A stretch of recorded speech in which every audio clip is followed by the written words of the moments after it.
First Day Jitters by Julie Danneberg, illustrated by Judy Love. First Day Jitters.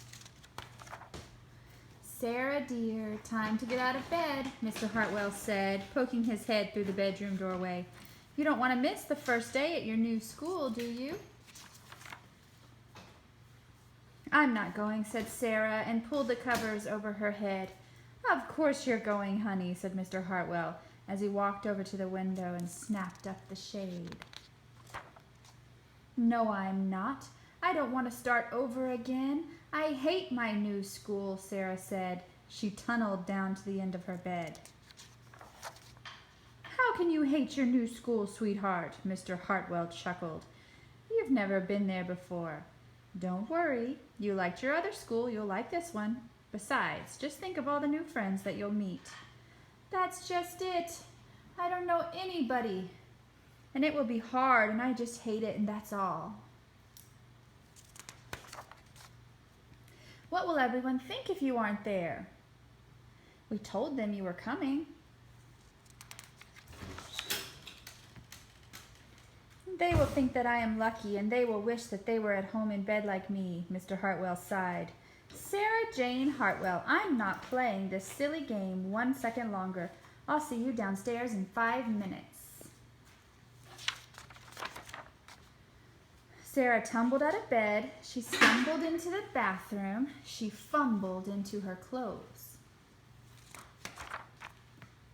"My head hurts," she moaned as she trudged into the kitchen. Mr. Hartwell handed Sarah a piece of toast and her lunchbox.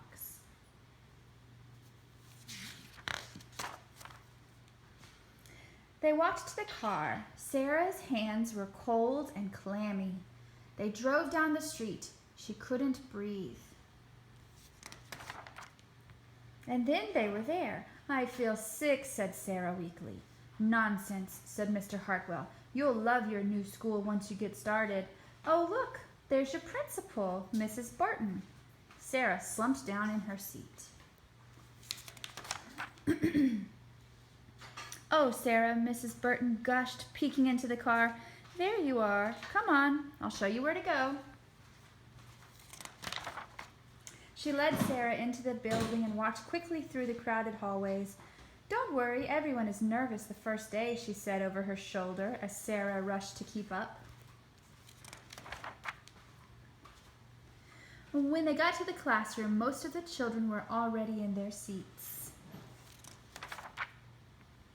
The class looked up as Mrs. Burton cleared her throat. "Class, class, attention please," said Mrs. Burton. And when the class was quiet, she led Sarah to the front of the room and said, "Class, I would like you to meet your new teacher, Mrs. Sarah Jane Hartwell."